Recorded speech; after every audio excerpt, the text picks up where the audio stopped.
দর্শক, মাদারীপুর থেকে যুক্ত হচ্ছে প্রতিনিধি নজরুল ইসলাম পলাশ। আমরা সরাসরি চলে যাচ্ছি তার কাছে।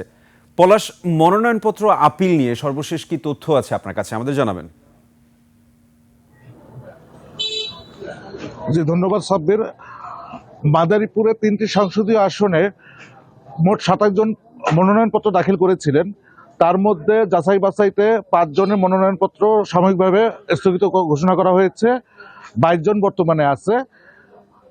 মাদারীপুর 1 আসন থেকে প্রথমে বিএনপি যাকে মনোনয়ন দিয়েছিলেন তিনি হচ্ছেন কামান জামান মোল্লা। তার বিরুদ্ধে বিভিন্ন অভিযোগ থাকার কারণে হাইকমান্ড তার মনোনয়নপত্র স্থগিত করেন। পরবর্তীতে নাদিরা আক্তারকে মনোনয়ন দেওয়া হয়।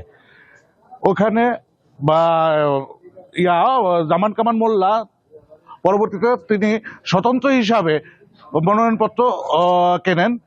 এছাড়া বিএনপির আরেকজন মনোনয়ন প্রত্যাশী ছিলেন মিঠু চৌধুরী,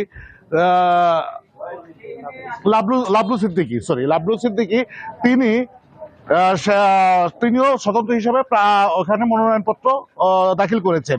তা মাদারীপুর 1 আসনে আমি ঘুরে যেটা দেখতে পেরেছি তা হচ্ছে মনোনয়নপত্র বিএনপি যাকে মনোনয়ন দিয়েছেন তার তুলনায় লাবলু সিদ্দিকী এবং হচ্ছে আপনার জামান কামান মোল্লা মোটামুটি মাঠে খুব দাপটের সাথে মানে আছেন। এছাড়া নজরুল ইসলাম পলাশ, আপনাকে ধন্যবাদ আমাদের সাথে যুক্ত হওয়ার জন্য।